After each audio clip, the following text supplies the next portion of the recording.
guys, how are you? I have a video this week, and this week, because last video was so big, I decided to do something really small and easy. Well, okay, yeah, it is. It was easy. It was a really simple, quick read. Not so easy to think of things to say about it. That's probably where I'm stumbling here. But anyway, so I decided I'd do something a bit easier than a dense text like Poor Things. So that's what we're doing. We're doing a crime fiction novel. I don't do these very often, and I will be explaining why. I think the last time I read one was at university. So, but before we start, remember there is our shop where you can find books and writing services. There is also our Redbubble shop. You can get great designs like this one and others. Loads of cool, neat stuff that you can have a look at. So if you want to support us, that's a great way to support us. If you want to support us with outspending money, like, subscribe, comment, share, all great ways to support the channel. So that's the housekeeping out of the way. So what are we having a look at? Well, I don't normally read detective fiction. I don't normally read genre fiction, full stop. I find genre fiction is the equivalent of watching television, and why would I read a book that takes so much longer when I could watch it as a movie? Like, genuinely. I mean, even the extended cuts of The Lord of the Rings take a lot less time than reading them, and I don't think I get much extra if I read them. So I'm not a big reader of genre fiction. I do find I get bored. But this was a book. This is Chester Himes. And it is one of his Harlem series. This one is Cotton Comes to Harlem. This one I thought was interesting enough to have a look at. So, who is Chester Himes? Chester Himes is of a similar generation as James Baldwin or Jeannie Baker, Josephine Baker. And like those two, Chester Himes also left America for Paris. He left America for Paris in the 1950s. Why did he do that? Well, Chester Himes has a really interesting story to how he came to writing. He was born in 1909 in Missouri, and he was born into a black middle-class household, which was a very unusual position to be born into. His parents were both had professional jobs. His father was a teacher in blacksmithing, and so his parents were sort of a more affluent background, but their affluence did not protect them from the rampant racism of the South, especially early 20th century, 40 years, 50 years from the end of the Civil War. Yeah, less than 50 years from the end of the Civil War. Yeah, the South was not a fun place to be black. Wasn't a fun place to be black in the 1960s. I can't speak for now, but I'm going to think that it takes a long while for hundreds of years of slave owning and racism to wash through a community. So more than the generation since the civil rights movements. So he's growing up in a community where being black is going to be a problem. In fact, his younger brother was refused treatment after an accident that blinded him because there were only white doctors. There were no black doctors to treat him.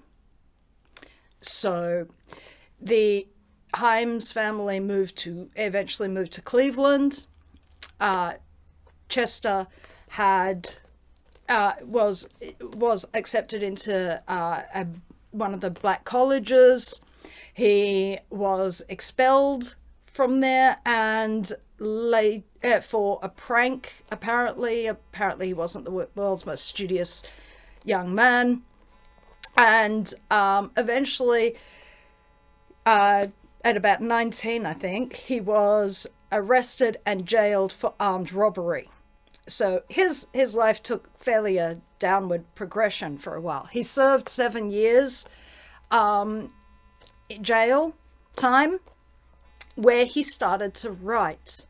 And he started to write prison stories, which started to get accepted. When he got out of prison, he continued writing, and for a brief time in the 40s, he had a job as a screenwriter for Warner Brothers until Jack Warner got wind that there was a black man on the lot, and he used very racist language, which expressing his displeasure at having an African American man working on the Warner Brothers lot, and so he lost that job.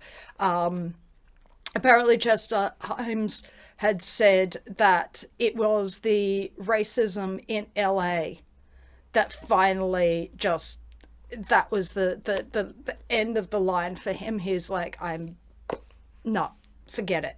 And it was in the early 1950s, after he had left his first wife, that he left and relocated to Paris permanently. Well, Paris and later on Spain. So he met his second wife in Paris, a white woman, and they endured the difficulties of being a mixed race couple, but remained together for the rest of Chester's life. He died in the 1980s. So Chester Himes is a man who's come to crime fiction with a background in crime and a knowledge of crime, and that really shows in this book. He is also unique among, at his time, the crime writers. He is a black crime writer. What's this book? This is one of his Harlem novels. This one comes from 1965. It is set in Black Harlem, and it is one of a group of novels that have the pair of black detectives, Coffin Ed Johnson and Gravedigger Jones, who are detectives in Harlem and policing the black community in Harlem. So this is a very different perspective, and I think when I think of this, it's sort of this book, I found when I read it, it rings more true in terms of criminals' motivations. I'm not a big crime fiction person myself. As I said, I don't read it particularly. I don't particularly watch it. When I do watch crime fiction, it's because I like a particular actor rather than actually actively watching crime fiction. And there's so much crime fiction around.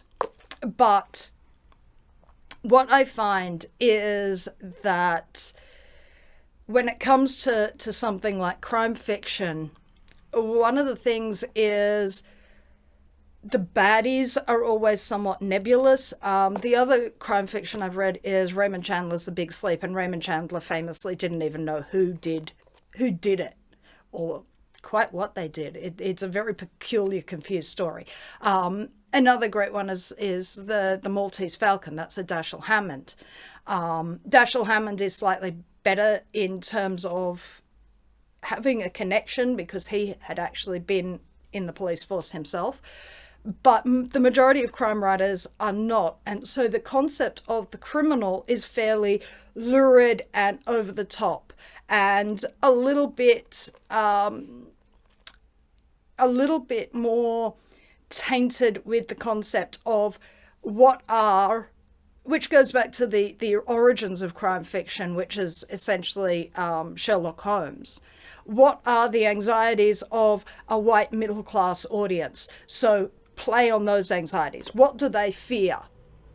So what they fear become the villains in crime fiction, because that's about disruption of order and then reinstalling order out of the chaos that the criminal has let loose. So it's a fairly predictable sort of genre. This does not disrupt that genre. It is not a genre disrupting story. What this one does is it is interesting, and that's why I read it. That's why I persisted in reading it. It follows the beats of a crime fiction novel. It rips along, which is great because it would be tedious if it didn't. I sort of got to a certain point where it's like, okay, I've worked out what's happening, but now I've got to see what the resolution is. So that's fine. That was fine.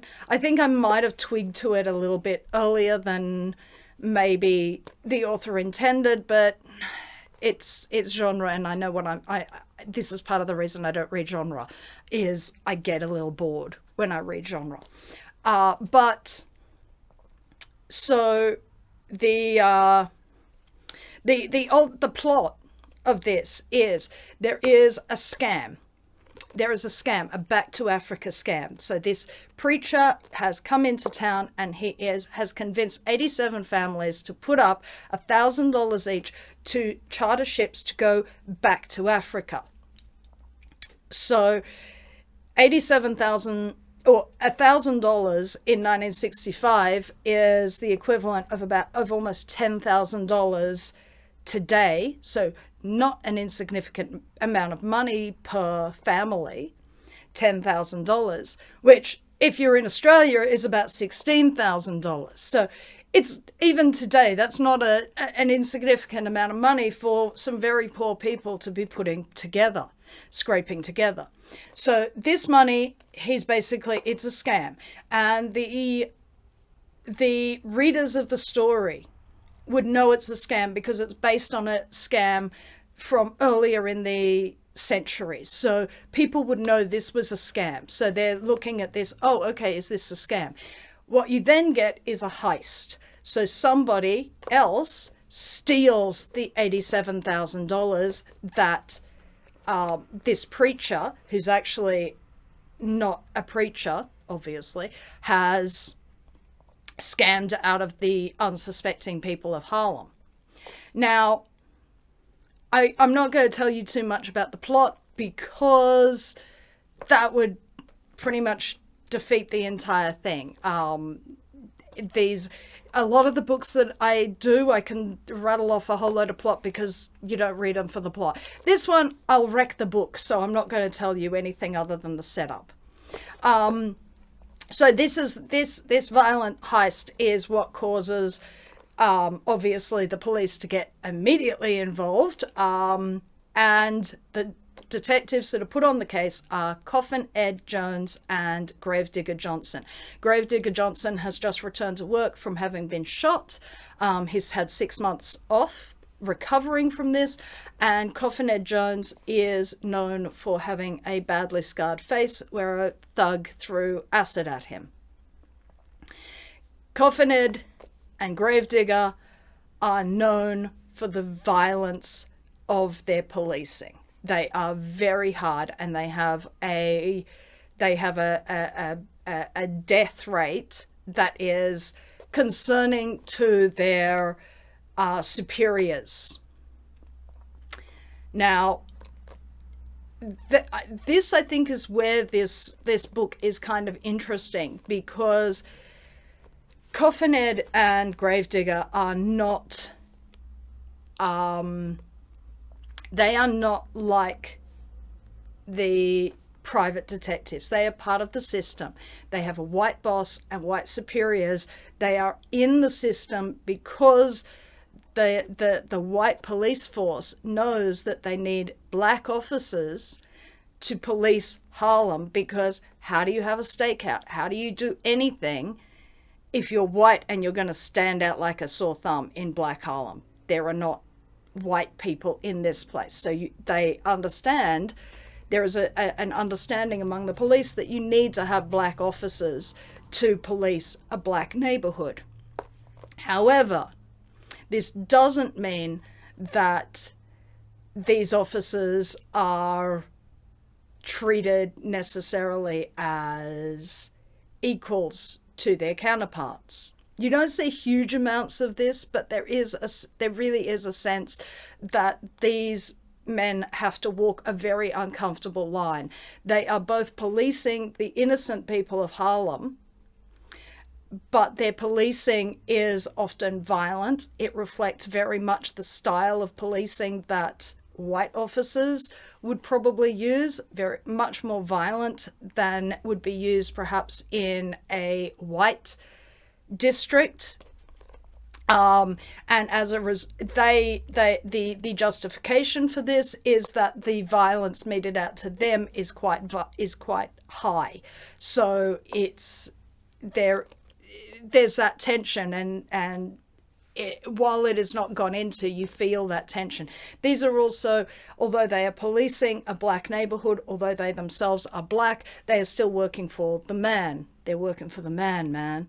They're working for the man. They're working for white authority. So they are not considered the good guys as such. They are they're compromised individuals, and they are doing a job that there is a need for, and yet they're not going to be in the least bit thanked for doing this job. So you get a sense of how isolated they are from the black communities that they're policing. So the race relations, the compromises that one has to make in order to do the job of policing this community is quite interesting. Ultimately, what they're interested in is less about the concept of justice and more about just getting the money back for these people who've been massively exploited. So it doesn't have that same neat, tidied, bow-like quality that white crime fiction has, where it's reassuring its middle-class audience that everything's going to be fine. The best that a black audience of a book like this, or the best that the black citizenry in this, the innocent people who've been scammed, can hope for, is getting their money back. The book itself is like, it's lurid violence, it's lurid sex.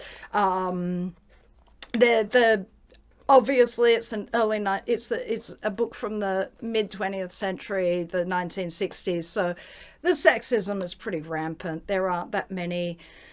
While there are quite a few female characters, they're not major heavyweight characters in terms of driving the plot as much as pawns in other people's games. The violence that both the criminals and the cops use is significant. I can understand why books like this were popular at the time, with the Hays Code and the restrictions on what could be shown in film. This was where you got your sex and violence. There are a lot of naked women in this. There is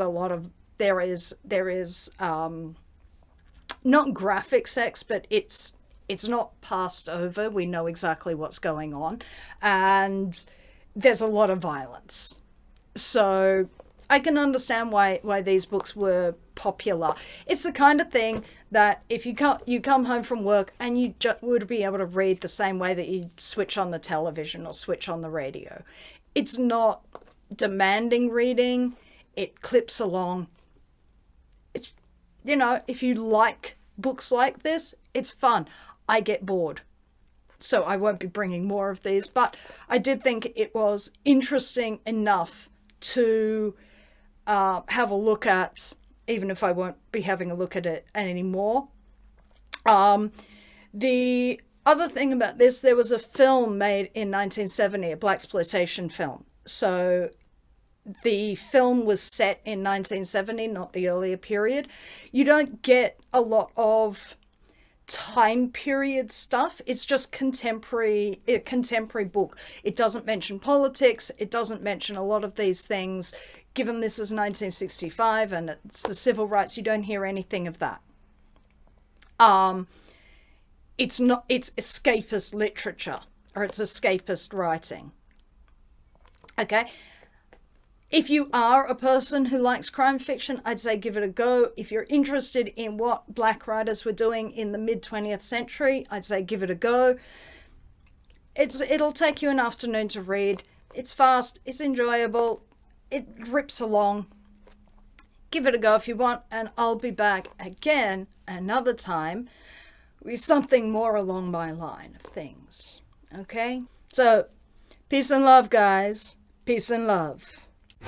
If you would like to support this channel, come across to the Black Cockie Press website, www.blackcockiepress.com.au, where you will find books and other writing services to help with your writing.